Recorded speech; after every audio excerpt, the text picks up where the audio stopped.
గతాన్ని గురించి ఆలోచించవద్దు. కింద పడిపోయిన పువ్వు తిరిగి చెట్టును చేరలేదు. అలాంటిదే గతం కూడా.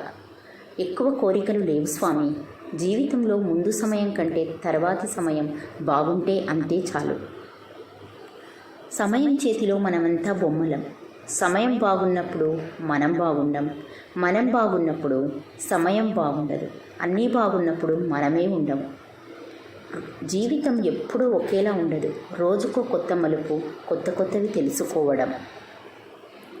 కోపంతో తీసుకున్న నిర్ణయం మనకు పశ్చాత్తాపం కలిగేలా చేస్తుంది. ఏ పరిస్థితిలో అయినా ఓపిక ఉండాలి.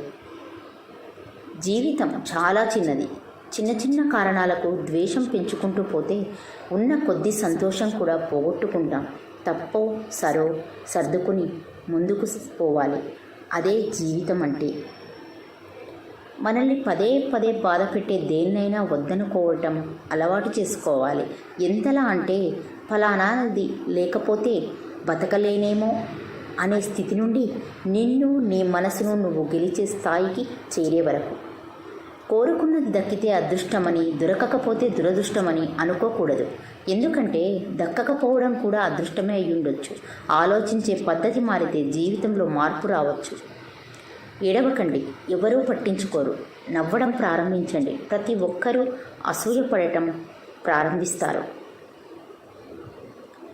అరచేతిలో అదృష్ట రేఖ కోసం వెతకడం కాకుండా పనిచేసే మార్గం చూసుకుంటే జీవితమే మారిపోతుంది. నేను లేకుండా నువ్వు బతకలేవు అని చెప్పే హక్కు డబ్బుకు మాత్రమే ఉంది.